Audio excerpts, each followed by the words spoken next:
Hola a todos, el día de hoy le vamos a hablar de la leptina y la obesidad. Nuestro grupo está formado por José David Restrepo, Natalia Sinin y mi persona José Manuel Barrios. Nosotros somos estudiantes de la Universidad del SINUT y esta presentación corresponde a la asignatura de Bioquímica 2. Entonces entendemos por obesidad al desbalance que hay entre la cantidad de calorías que ingerimos sobre la cantidad de energía que el cuerpo gasta.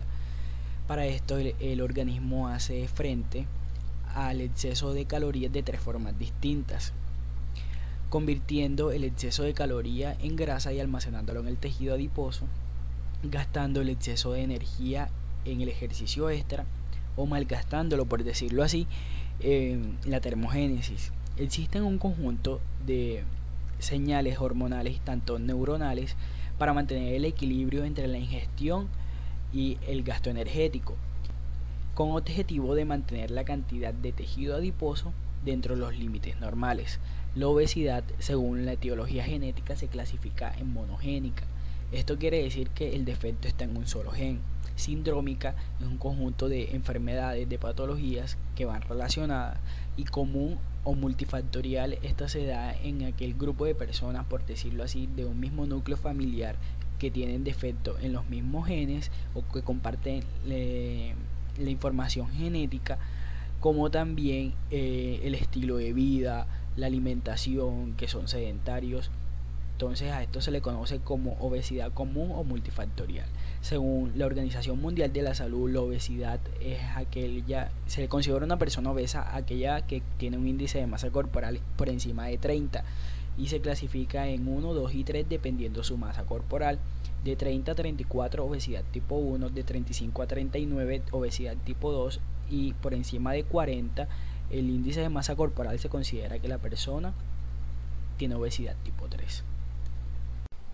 Dentro de las causas genéticas o adquiridas encontramos que en la obesidad común o multifactorial me presenta una incidencia del 50% y que se presenta gracias a la relación gen-dieta. Esto quiere decir que me relaciona la información genética del paciente con el estilo de vida que éste lleva. Tenemos que en la obesidad monogénica, me presenta una incidencia de tan solo el 5%. Como observamos en la tabla superior, hay 11 genes que codifican para estas mutaciones, las cuales me conllevan a la obesidad. Dentro de esto tenemos el gen que codifica para la leptina y el receptor de la leptina. Tenemos que el receptor de la leptina, la mutación se da en el cromosoma número 1, en el brazo pequeño, en la banda 31. Sabemos que este receptor es el que le informa al cuerpo al momento de saciar la necesidad. Si no va a estar presente, no hay quien le informe al cuerpo. Por lo tanto, el núcleo ventrolateral del hipotálamo no va a tener cómo recibir esta información. También tenemos que en la tabla inferior una relación entre el gen y el tipo de transmisión, además de la obesidad que produciría. Tenemos que la leptina y el receptor de la leptina se van a transmitir de forma recesiva y van a producir una obesidad muy severa. Y además de esto nos dicen que esta tiene sus inicios en edades tempranas. También nos dicen que esta obesidad se produce en edades inferiores a los 5 años.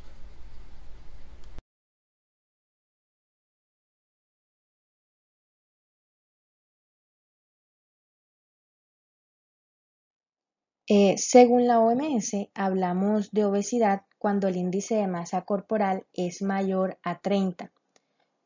También cuando el índice de masa corporal supera los 35, el riesgo de tener diabetes es 40 veces más alto. Por eso generalmente las personas con sobrepeso presentan diabetes mellitus.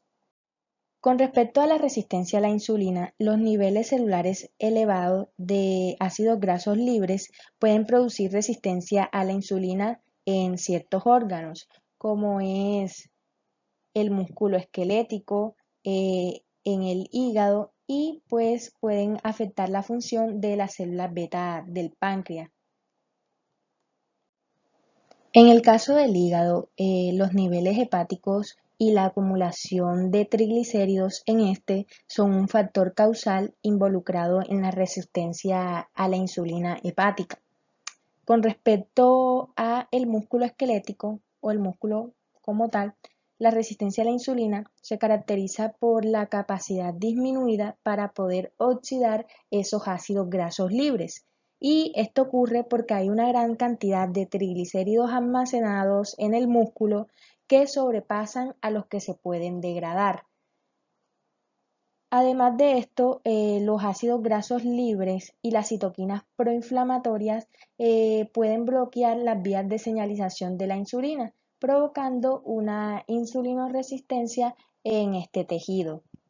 Y por último, en el caso de las células betas del páncreas, el aumento crónico de los ácidos grasos libres que se encuentran pues, en la sangre inducen a la disfusión de las células betas del páncreas.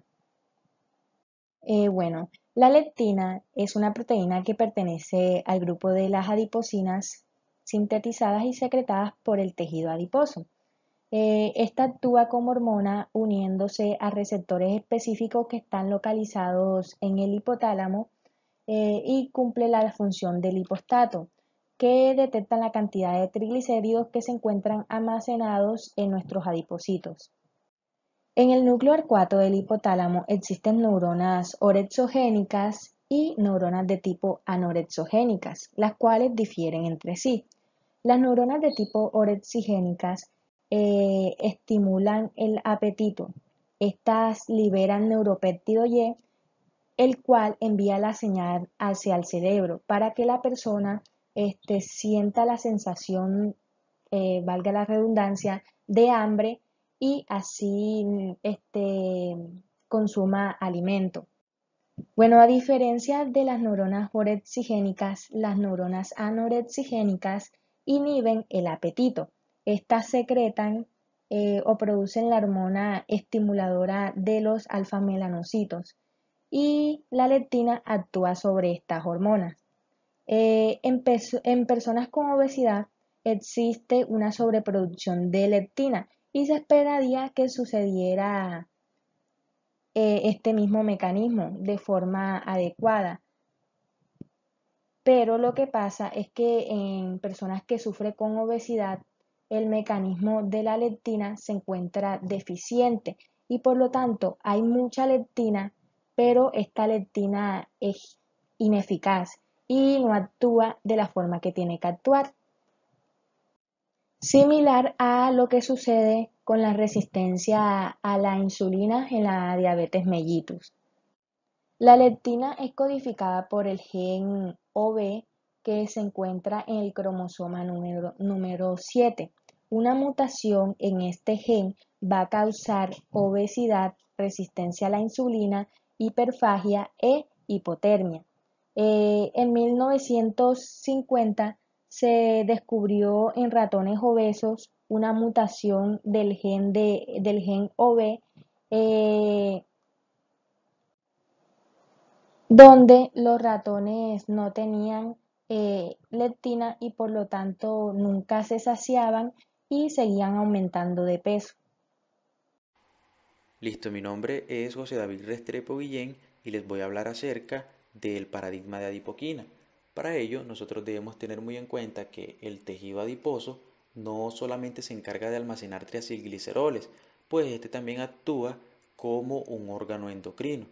Y es precisamente a esta funcionalidad endocrina del tejido adiposo en que se centra este paradigma, el cual nos sugiere que las adipoquinas, que vendrían a ser hormonas y citoquinas inflamatorias derivadas del tejido adiposo, desempeñan funciones que llevan a la resistencia sistémica a la insulina.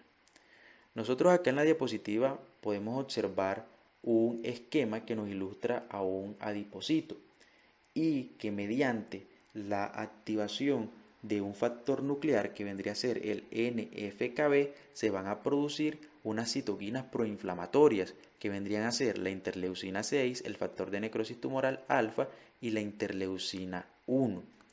En este paradigma, el factor de necrosis tumoral alfa es muy importante porque se ha podido demostrar que su sobreexpresión en organismos obesos contribuye a la resistencia a la insulina, ya que inhibe la activación del receptor de la fosforilación de la insulina y el receptor del sustrato de insulina, que nosotros podemos observar en el esquema marcado con una X roja. Además de esto, el factor de necrosis tumoral alfa estimula la lipólisis, lo que da como resultado un incremento en la concentración de ácidos grasos libres.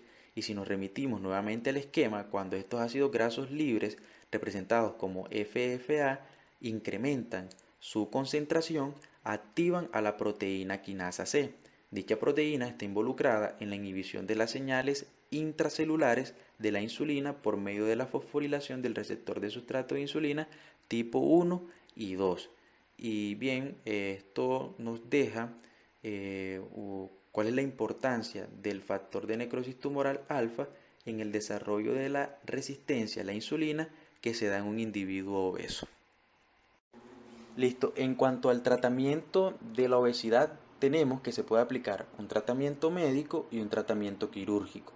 El tratamiento médico hace referencia a todos esos cambios en el estilo de vida que se le recomienda al paciente obeso, el cual ya debe empezar a incluir una dieta balanceada, una actividad física rigurosa y debe procurar tener cambios conductuales. Usualmente estos cambios conductuales son apoyados por terapia psicológica, ya que estas personas son muy propensas a caer en depresión. La farmacoterapia es otro punto que ha sido muy controvertido a lo largo del tiempo, ya que medicamentos que fueron ampliamente utilizados para el tratamiento de la obesidad, como la sibutramina y la fenfluramina, fueron retiradas del mercado por la FDA, debido a que se demostró que causaban daños cardiovasculares graves en los pacientes que consumían estos medicamentos, los cuales no compensaban en ninguna medida los beneficios que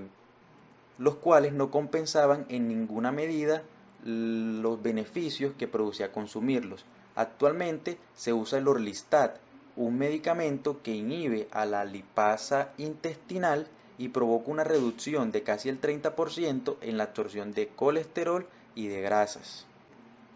Ya sabiendo esto, tenemos que mencionar que el tratamiento quirúrgico de la obesidad logra bajas de pesos muy superiores a las logradas por el tratamiento médico y la terapia farmacológica.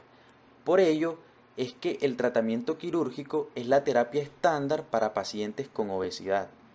Este tratamiento consiste en la realización de cirugías bariátricas diseñadas para producir pérdidas importantes de peso. A nivel mundial, las cirugías bariátricas más realizadas son la banda gástrica ajustable, la gastrectomía vertical y el bypass gástrico, siendo esta última la más frecuente, debido a la gran cantidad de información que existe sobre esta operación y a los buenos resultados que han sido reportados a muy largo plazo en pacientes portadores de obesidad mórbida. Básicamente, este procedimiento consiste en la creación de un pequeño reservorio gástrico a expensas de la curvatura menor del estómago, que no supera los 30 milímetros de capacidad. Este pequeño reservorio se asocia directamente al yeyuno, haciendo que los alimentos ingeridos no atraviesen la parte descartada del estómago. Estas acciones reducen la cantidad de alimento que se puede ingerir, lo que favorece a la pérdida rápida de peso en las personas que son sometidas a este procedimiento. Y bien, ya esto ha sido todo por esta ocasión. Muchas gracias.